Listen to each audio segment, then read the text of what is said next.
नमस्कार, आप देख रहे हैं देशवा न्यूज। आपके साथ मैं हूं राजनंदनी। बाहुबली नेता अनंत सिंह और सोनू मोनू के बीच में जो गोलीबारी हुई थी उसको लेकर के अब एक बड़ी अपडेट सामने आ रही है।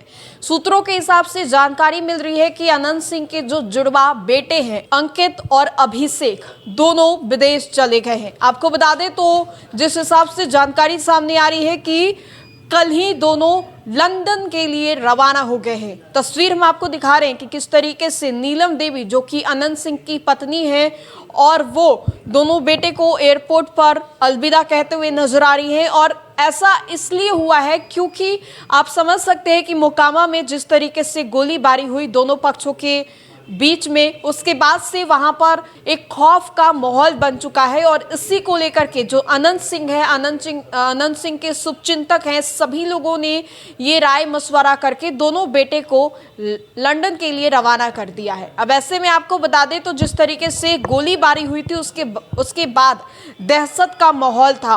और नीलम सिंह हो या फिर अनंत सिंह हो या फिर साथ ही साथ जो वहां पे जितने भी अनंत सिंह के समर्थक थे, सभी लोग वहां पर यही कह रहे थे कि अगर दोनों बेटे यहां पर रहते हैं तो कहीं ना कहीं मुश्किलें होंगी, दोनों बेटों के लिए मुश्किलें होंगी। और क्योंकि कुछ भी अगर बयान दे देते हैं तो कहीं ना कहीं वो हाईलाइट हो जाएंगे। और फिर से जो मामला थोड़ा ठंडा पड़ा है क्योंकि अनंत सिंह ने भी खुद को आत्मसमर्पण कर दिया। हिरासत में कानून के सामने 14 दिनों के न्यायिक हिरासत में उन्हें भेज दिया गया। वहीं सोनू ने भी सुबह ही कुछ दिन पहले आत्मसमर्पण कर दिया और उन्हें भी अब न्यायिक हिरासत के लिए भेज दिया गया है। दोनों ही अभी जेल में है। हालांकि 14 दिनों के लिए अनंत सिंह है जेल में। अब हम आपको बता दें तो अनंत सिंह को लेकर के जिस तरीके से बातें कही जा रही है कि हो सके तो अनंत सिंह इस बार चुनाव मोकामा से नहीं लड़ पाए, क्योंकि नीतीश कुमार के बारे में सभी लोग जानते हैं कि बेदाग छवि के खुद भी है और बेदाग छवि के लोगों को वो पसंद भी करते हैं। नीतीश कुमार खुद ये कहते हैं कि ना किसी को फंसाते हैं ना बचाते हैं। तो जब चुनावी साल में उन्हीं के विधायक पर इतने बड़े आरोप लगेंगे तो क्या वहां से फिर से अनंत सिंह को टिकट मिलने वाला है? क्योंकि कहा यह जा रहा है कि 200 राउंड फायरिंग हुई थी, ताबड़तोड़ फायरिंग हुई थी, जिसकी गूंज आज भी वहां के लोगों के कानों में सुनाई दे रही है। दहशत का माहौल वहां पर बना हुआ है। और इसी को लेकर के ये कहा जा रहा है कि अगर हो सके तो अनंत सिंह के जो बेटे हैं अंकित और अभिषेक, दोनों ही जुड़वा बेटे हैं, दोनों में से किसी को वहां से टिकट दिया जा सकता है। हालांकि इस बात की अभी पूरे तरीके से पुष्टि नहीं हुई है, लेकिन ऐसा सोचा जा रहा है कि क्योंकि अनंत सिंह को अगर वहां से टिकट देते हैं तो नीतीश कुमार के लिए भी मुश्किलें हैं।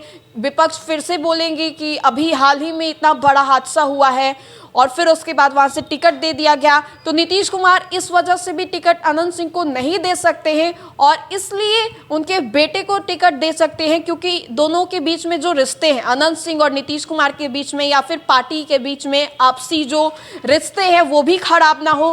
तो दोनों तरीके से नीतीश कुमार खुद को बचाते नजर आ रहे हैं। अनंत सिंह को टिकट ना देकर उनके बेटे को देना ये भी खुद के लिए बड़ी बात है। क्योंकि अभी जिस तरीके से, क्योंकि इसी साल बिहार में चुनाव होने वाला है विधानसभा का, और चुनावी साल में अनंत सिंह पर जिस तरीके से बड़ा आरोप लगाया गया है, अब ऐसे में अगर टिकट दे दिया जाता है तो समझ सकते हैं कि बवाल क्या होगा। और इन्हीं सब के बीच आपको याद होगा कि कुछ दिन पहले नेता प्रतिपक्ष तेजस्वी यादव ने एक बयान दे दिया था, ये तक कह दिया था कि अब तोप लाएंगे, मिसाइल लाएंगे, तब इनको समझ में आएगा। उसके बाद एक और बयान सामने आता है अशोक चौधरी, जो कि बिहार सरकार में ग्रामीण कार्य मंत्री हैं, उनका एक बयान आता है जिसमें वो अनंत सिंह का समर्थन करते हुए नजर आ रहे हैं। देखिए, जो मोकामा में घटना हुई है, हम तो यहाँ थे नहीं, हम तो दिल्ली में थे, लेकिन जो हमें जानकारी मिली है, हमें नहीं लगता है कि जैसे अभी कोई जनप्रतिनिधि है वो बार बार कहीं रिक्वेस्ट कर रहा है, कह रहा है, लेकिन जनता के दबाव में लोग जाता है। और अगर कोई किसी के ऊपर गोली चलाएगा, करेगा, तो आफ्टर डिफेंस में तो करना ही पड़ेगा। कोई ऐसा तो है नहीं कि अनंत सिंह ने कोई ऐसा काम कर दिया है जिसके लिए, और कानून का राज है, अनंत सिंह जी जेल गए, जो कानून का स्थिति होगा उसका अनुपालन करेंगे।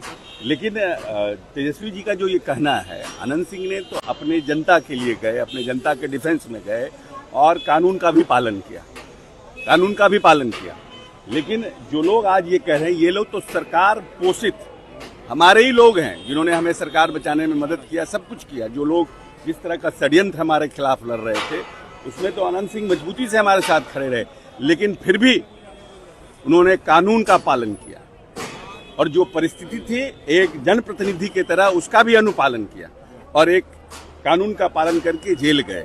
जो न्याय निर्णय होगा उसका अनुपालन करेंगे। लेकिन इनके समय में तो सरकार पोषित किस तरह से अपराध हुआ करते थे, किस तरह से हत्याएं हुआ करती थी, किस तरह से आपराधिक घटना हुआ करती थी, किस तरह से रंगदारी मांगे जाए थे, किस तरह से किडनैपिंग होता था। पहली बार लालू प्रसाद यादव जी के समय में सरकार पोषित इस प्रदेश में किडनैपिंग उद्योग की शुरुआत हुई। वो क्या बोलेंगे इस तरह की बात? सर कर्पूरी जी को लेकर के विपक्ष के द्वारा कहा जा रहा है कि हम लोग जो सच्चे अनुयायी हैं। देखिए, जनता जानती है कि कौन सच्चे अनुयायी हैं। जो लोग अति पिछड़े के नाम पर सिर्फ राजनीति करते रहे और अति पिछड़ा को कुछ नहीं दिया, वो अब आज बोल रहे हैं कि हम कर्पूरी जी के अनुयायी। नीतीश कुमार पूरी तरह से इस पूरी जनता जो है उनके साथ अपने आप को सुरक्षित और अपने आप को अग्रसर महसूस करती है बिहार में। दिल्ली गए थे आप? दिल्ली गए थे सर? पटना संबल के आचार्य आए हुए हैं। ये हमको नहीं आइडिया है। दिल्ली गए हुए थे सर चुनाव का प्रचार करने के लिए। क्या अच्छी स्थिति है, लेट्स सी। मेहनत और हमें करने की जरूरत है। इन सभी चीजों के बाद आपको बता दें तो अनंत सिंह को लेकर यह भी कहा जा रहा है कि क्या कानून व्यवस्था है बिहार में। विपक्ष कह रही है कि जहां पर गिरफ्तारी नहीं हो रही है, लोग 24 घंटों के बाद पूरे लोगों से, प्रेस लोगों से बातें करने के बाद, 1-to-1 करने के बाद खुद को भेज देते हैं, आत्मसमर्पण कर देते हैं। इतना ही में विपक्ष उस बात को मुद्दा बना दी है और एक बार फिर से जो खबरें सामने आ रही है कि अनंत सिंह के जो दोनों बेटे हैं वो लंदन के लिए रवाना हो गए हैं। फिलहाल के लिए इस अपडेट्स में इतना ही। हम दोबारा जुड़ेंगे। धन्यवाद।